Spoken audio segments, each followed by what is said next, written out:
ರಾಜ್ಯ ರಾಜಕೀಯದಲ್ಲಿ ಈ ಜಾತಿ ಗಣತಿ ದಂಗಲ್ ಸಂಘರ್ಷ ಅಂತಕ್ಕಂಥದ್ದು ದಿನದಿಂದ ದಿನಕ್ಕೆ ಜಾಸ್ತಿ ಆಗ್ತಾ ಇದೆ. ಎಲ್ಲ ಸಮುದಾಯದವರು ಕೂಡ ಈಗ ವಿರೋಧ ಮಾಡೋದಕ್ಕೆ ಶುರು ಮಾಡಿದ್ದಾರೆ. ಅದ್ರ ಬಗ್ಗೆ ಹೇಳ್ತೀವಿ. ಆದರೆ ಅದಕ್ಕೂ ಮೊದಲು ಒಂದು ದುರಂತ ನಡೆದು ಹೋಗಿದೆ ಬೆಂಗಳೂರಿನಲ್ಲಿ.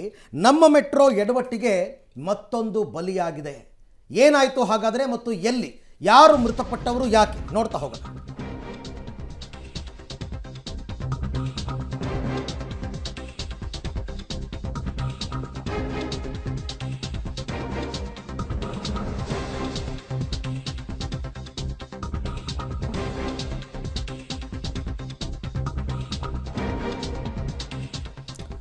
ಓಕೆ, ನಮ್ಮ ಮೆಟ್ರೋ ಎಡವಟ್ಟಿಗೆ ಮತ್ತೊಂದು ಬಲಿಯಾಗಿದೆ. ಮೆಟ್ರೋ ವಯಾಡಕ್ಟ್ ಉರುಳಿ ಆಟೋ ಚಾಲಕ ಸಾವನ್ನಪ್ಪಿದ್ದಾನೆ. ಈ ಮೆಟ್ರೋ ಕಾಮಗಾರಿ ನಡೀಬೇಕಾದ್ರೆ ತಡೆಗೋಡೆ ರೀತಿಯಲ್ಲಿ ಸಿಮೆಂಟ್ ಬ್ಲಾಕ್ಗಳನ್ನ ಹಾಕಿರ್ತಾರಲ್ಲ, ಅದು ಉರುಳಿ ಚಾಲಕನೊಬ್ಬ ಸಾವನ್ನಪ್ಪಿರೋದು. ಹೆಗಡೆ ನಗರದ ನಿವಾಸಿ ಖಾಸಿಂ ಸಾಬ್ ಮೃತ ದುರ್ದೈವಿ. ರೈಲ್ವೆ ಟ್ರ್ಯಾಕ್ಗೆ ಹಾಕುವ ತಡೆಗೋಡೆ ಉರುಳಿ ದುರಂತ ಸಂಭವಿಸಿದೆ. ಮಧ್ಯರಾತ್ರಿ 12:05 ಕೋಗಿಲು ಕ್ರಾಸ್ ಬಳಿ ಘಟನೆ. ಆ ಕೋಗಿಲು ಕ್ರಾಸ್ ಬಳಿ ನಡೀತಾ ಇದೆ ನೋಡಿ ಮೆಟ್ರೋ ಕಾಮಗಾರಿ, ಏರ್ಪೋರ್ಟ್ಗೆ ಹೋಗೋದು. ಆ ಏರ್ಪೋರ್ಟ್ಗೆ ಹೋಗೋ ಮೆಟ್ರೋ ಕಾಮಗಾರಿ ವೇಳೆ ನೋಡಿ ಇಲ್ಲಿ ನೋಡ್ತಾ ಇದ್ದೀರಲ್ಲ, ಇದೇ ವಯಾಡಕ್ಟ್ ಅಂದರೆ.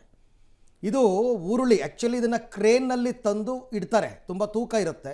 ಬಟ್ ಅದು ಸಡಿಲವಾಗಿ ಆಟೋ ಮೇಲೆ ಬಿದ್ದು ಆಟೋ ಚಾಲಕ ಮೃತಪಟ್ಟಿರ್ತಕ್ಕಂಥದ್ದು. ಬಟ್ ಪ್ರಯಾಣಿಕರು ಇದ್ರಂತೆ, ಅವರು ಬಚಾವಾಗಿದ್ದಾರೆ ಅಂತ ಮಾಹಿತಿ ಇರತಕ್ಕಂಥದ್ದು. ರಾತ್ರಿ ಎಲ್ಲ ಕೆಲಸ ನಡೆಯುತ್ತೆ ಇಲ್ಲಿ ನೋಡಿ. ಸಾವು ಎಲ್ಲೆಲ್ಲಿ ಹೊಂಚಾಕಿ ಕೂತಿರುತ್ತೆ ಅನ್ನೋದಕ್ಕೆ ಪಾಪ ಅವನಿಗೆ ಇದ್ರ ಬಗ್ಗೆ ಕಿಂಚಿತ್ತೂ ವಿಚಾರ ಗೊತ್ತಿಲ್ಲ. ತನ್ನ ಪಾಡಿಗೆ ತಾನು ಪ್ಯಾಸೆಂಜರ್ ಕರ್ಕೊಂಡು ಮಧ್ಯರಾತ್ರಿ ಕೆಲಸ ಮಾಡ್ತಾ ಇದ್ದಾರೆ. ಪ್ಯಾಸೆಂಜರ್ ಕರ್ಕೊಂಡು ಎಲ್ಲೋ ಹೋಗ್ತಾ ಇದ್ದಾರೆ.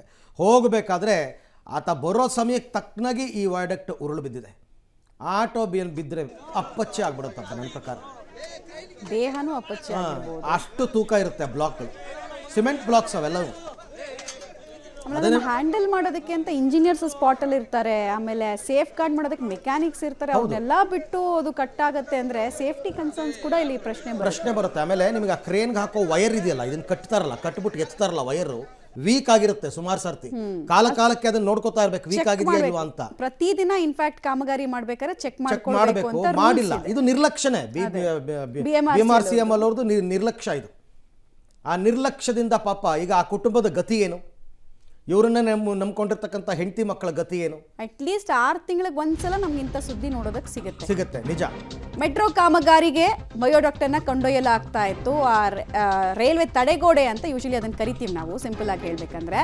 ಲಾರಿಯಲ್ಲಿ ತೆಗೆದುಕೊಂಡು ಹೋಗ್ತಾ ಇದ್ದಾಗ ಈ ಅವಘಡ ಸಂಭವಿಸಿದೆ. ಕೋಗಿಲು ಕ್ರಾಸ್ನಲ್ಲಿ ತಿರುವು ವೇಳೆ ಅಲ್ಲಿ ಕಂಪ್ಲೀಟ್ ಬ್ಯಾಲೆನ್ಸ್ ತಪ್ಪಿದೆ. ಪಕ್ಕದಲ್ಲೇ ಇದ್ದಂತಹ ಆಟೋ ಮೇಲೇನೆ ಬಯೋಡಾಕ್ಟ್ ಅರ್ಥಾತ್ ತಡೆಗೋಡೆ ಉರುಳಿ ಬಿದ್ದಿದೆ. ಆಟೋದಲ್ಲಿದ್ದಂತಹ ಪ್ರಯಾಣಿಕರಿಗೆ ಅಪಾಯದ ಅರಿವಾಗಿದೆ. ಅವರು ತಕ್ಷಣಕ್ಕೆ ಎದ್ದು ಅಲ್ಲಿಂದ ಓಡೋಗಿದ್ದಾರೆ, ಆಚೆ ಜಿಗಿದು ಓಡೋಗಿದ್ದಾರೆ. ಬಟ್ ಚಾಲಕ ಆಚೆ ಬರೋಷ್ಟೊತ್ತಿಗೆ ಆತ ತಗ್ಲಾಕೊಂಡು ಆತನಿಗೆ ಆಚೆ ಬರೋದಕ್ಕಾಗಿಲ್ಲ. ಕ್ಷಣ ಮಾತ್ರದಲ್ಲಿ ಆತನ ಪ್ರಾಣ ಪಕ್ಷಿ ಹಾರು ಹೋಗಿದೆ. ಒಂದು ಡೇಟಾ ಇದೆ, ಆಲ್ಮೋಸ್ಟ್ ಈ ಮೆಟ್ರೋ ಕನ್ಸ್ಟ್ರಕ್ಷನ್ 2011ರಿಂದ ಸ್ಟಾರ್ಟ್ ಆಯ್ತಲ್ಲ, ಇಲ್ಲಿ ತನಕ ಒಂದು 30ಕ್ಕೂ ಹೆಚ್ಚು ಜನ ವಿವಿಧ ಅವಘಡಗಳಲ್ಲಿ, ಮೆಟ್ರೋ ಕಾಮಗಾರಿ ನಡೆಸಬೇಕಾದ್ರೆ ವಿವಿಧ ಅವಘಡಗಳಲ್ಲಿ ಸತ್ತು ಹೋಗಿದ್ದಾರೆ. ಒಬ್ರು ಪಿಲ್ಲರ್ ಬಿದ್ದು ಸತ್ರೆ, ಇನ್ನೊಬ್ರು ಬೀಮಿಂದ ಅಪಘಾತಕ್ಕೊಳಗಾಗಿ ಸತ್ರು, ಮತ್ತೆ ಮೇಲ್ಗಡೆಯಿಂದ ಕೆಳಗೆ ಬಿದ್ದು ಸತ್ರು. ಈ ತರದ್ದು ಅನೇಕ ಪ್ರಕರಣಗಳು ನಮಗೆ ರಿಪೇರ್ ಮಾಡಬೇಕಾದ್ರೆ Jalahalli cross metro railway station repair ಕೆಲಸ ಮಾಡಬೇಕಾದ್ರೆ ಒಬ್ಬ ಕಾರ್ಮಿಕ, ಅವನು BMRCL ಕಾರ್ಮಿಕನೇ, ಅವನು ಕರೆಂಟ್ ಹೊಡೆದು ಒಬ್ಬ ಸತ್ತಿದ್ದು. ಇದೆಲ್ಲ ತುಂಬಾ ಎಕ್ಸಾಂಪಲ್ಸ್ ಇದೆ.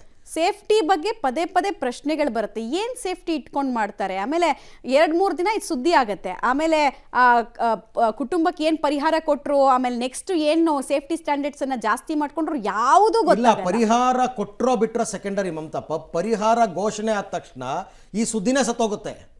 ಪರಿಹಾರ ಘೋಷಣೆ ಆಯಿತು, 10 ಲಕ್ಷನೋ 20 ಲಕ್ಷನೋ ಮುಗೀತು ಅಲ್ಲಿಗೆ. ಆಮೇಲೆ ನೀವೇನು ಕ್ರಮ ತಗೊಂಡ್ರಿ ಈ ಥರ ಮುಂದೆ ದುರ್ಘಟನೆಗಳಾಗದ ರೀತಿಯಲ್ಲಿ ಅಂತ ಯಾರೂ ಪ್ರಶ್ನೆ ಮಾಡಲ್ಲ. ಅವ್ರ ಪಾಡಿಗೆ ಅವ್ರು ಕೆಲಸ ಮಾಡ್ಕೊಂಡು ಹೋಗ್ತಾರೆ. IAS ಇಂದೆಲ್ಲ ರಿಪೋರ್ಟ್ ಇಸ್ಕೊಂಡ್ರು, ಏನು ಮಾಡಿದ್ರು ರಿಪೋರ್ಟ್ನ ಅಂತ ಗೊತ್ತಿಲ್ಲ. ಬಸ್ ಬಂತಂತ ಏನು ಮಾಡಿದ್ರು, ಕಟ್ಟು ಹೊಡಿತಾ ಇದ್ರು. ಕಟ್ಟು ಹೊಡೆಯಾಗಿ ಹಿಂದೆ ಮುಂದೆ ಯಾರು ಸೆಕ್ಯೂರಿಟಿಗಳೇ ಇಲ್ಲ. ಅವನೇನು ಮಾಡ್ದೆ, ಬ್ರೇಕ್ ಹೊಡೆದಿದ ತಕ್ಷಣ ಏನು ಮಾಡಿದ್ರು, ಇದಕ್ಕೆ ಕಂಟ್ರೋಲ್ ಮಾಡೋರು ಒಬ್ರು ಇರ್ತಾರೆ. ಡ್ರೈವರ್ ಬಿಟ್ಟು ಹಿಂದೆ ಕಡೆ ಇಂಜಿನ್ ಕಂಟ್ರೋಲ್ ಮಾಡೋರು ಒಬ್ರು ಇರ್ತಾರೆ.